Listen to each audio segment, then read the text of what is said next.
In this lesson, we will review TEKS B.10C, analyze and evaluate how natural selection may lead to speciation.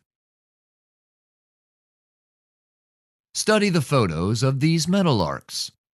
From their physical appearance, you may infer that the birds are members of the same species. Bird A and bird B live in overlapping ranges in Texas. They build their nests on the ground in the grasslands, and their feathers provide camouflage. However, their songs are distinctly different, and as a result, the birds do not interbreed. Instead, they are two species, the eastern meadowlark and the western meadowlark. A species is a group of closely related organisms that can interbreed and produce viable, fertile offspring. Horses and donkeys can interbreed, producing a mule. However, most mules are infertile. Their mismatched pairs of chromosomes disrupt meiosis, and gametes are not made. Horses and donkeys are two species, and a mule is a hybrid between a female horse and a male donkey. How then do new species form? The answer is the process of speciation. When two populations of a species are isolated from each other, they may accumulate different adaptations. Over time, the populations become so different that they cannot interbreed.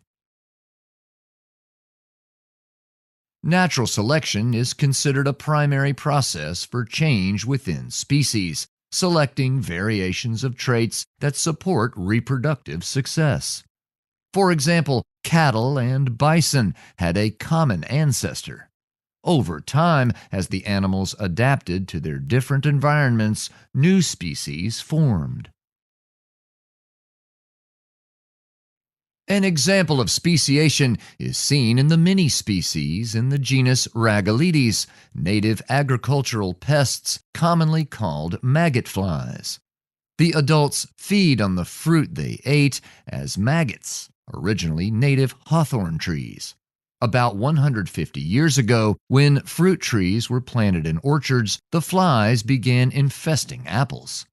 Recent research reveals that similar but genetically different flies feed on blueberries, cherries, and other plants. The original species has formed new species to take advantage of various food sources. Speciation is the process that results in one species developing into two or more species. These geckos developed in Asia as different groups spread throughout the Indian subcontinent. Another example is seen in phlox, a native Texas wildflower. Genetic variation within the species allows natural selection to respond to different environments by choosing the traits better suited for each environment. As a result, subspecies form, groups that can interbreed but have different morphology or behaviors. Over time, members of one group become so different from other groups that they cannot interbreed. These rattlesnakes are different species. As they evolved from a common ancestor, some groups encountered obstacles to reproduction. There was no longer an exchange of genes between groups, and the groups began to diverge. Natural selection resulted in an accumulation of adaptations that formed new species. Reproductive isolation describes the factors that prevent reproduction between species, leading to speciation. You've probably seen these two anoles and thought they were the same species. However, they do not interbreed, so they are not the same species. Let's consider some of the barriers to reproduction. One factor is geographic, such as a river changing course or a volcanic eruption that creates a ridge that divides a habitat. The Isthmus of Panama is a land bridge between North and South America that rose about 3 million years ago. It separated populations of snapping shrimp in the genus Alpheus. Pairs of closely related species have been identified, and one of each pair lives in the Caribbean Sea and the other in the Pacific Ocean. Mating experiments between each pair were conducted in a lab, and the Caribbean shrimp and Pacific shrimp did not produce viable, fertile offspring.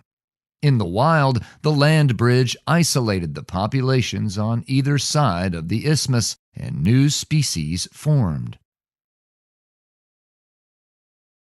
Differences in behavior in mating rituals and signals can cause reproductive isolation. For example, every firefly species has a distinct pattern of light flashes for males to signal females. Another example of behavioral reproductive isolation is the different songs of the meadowlarks we described at the beginning of this video. Another type of barrier to reproduction is temporal, referring to time. Differences in the timing of reproductive behaviors are seen in two toads in Texas, the American toad and Fowler's toad. These similar species do not mate in the wild. The American toad mates in early summer and Fowler's toad in late summer. However, they can be bred in a lab to produce fertile offspring. As biologists learn more, the classification of these toads may be revised. The evolutionary history of a genus of California salamanders, Insatna, is an example of ecological or habitat reproductive isolation.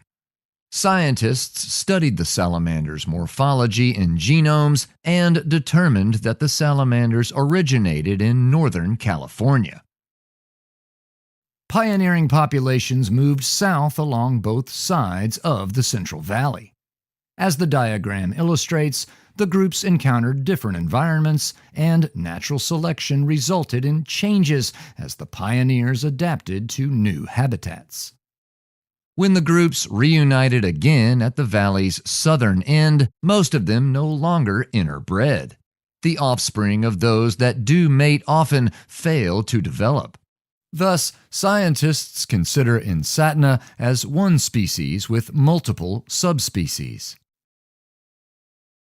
Natural selection continues to act on populations, even those considered well adapted to their environments.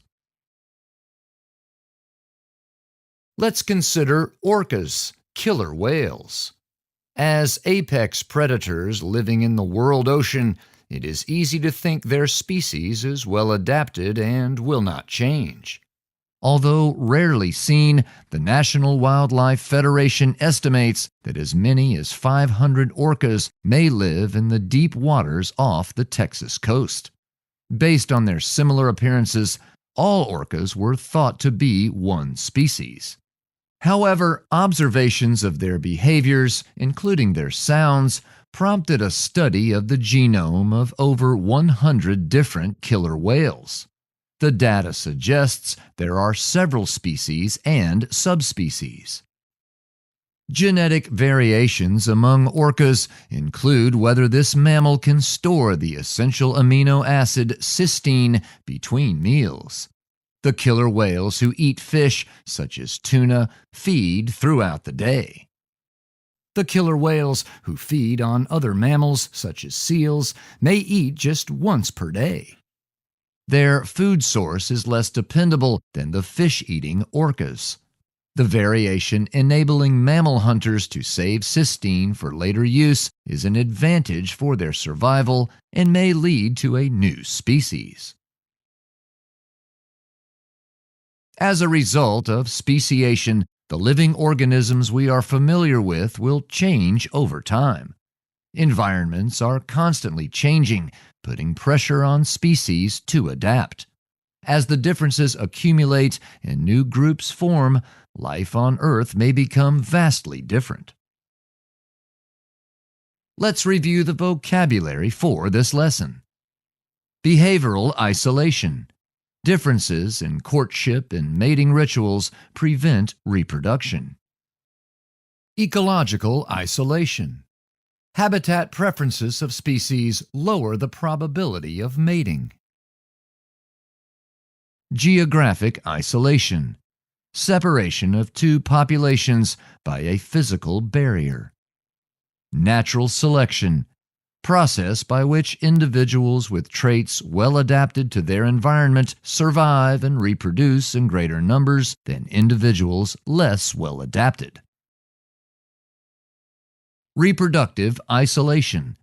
Factors that prevent members of two species from interbreeding and producing viable, fertile offspring. Speciation. Process that results in one species developing into two or more species. Species. Group of closely related organisms whose members can interbreed and produce viable, fertile offspring. Temporal isolation. Populations reproduce at different times. In this lesson, we reviewed TEKS B.10C. Analyze and evaluate how natural selection may lead to speciation.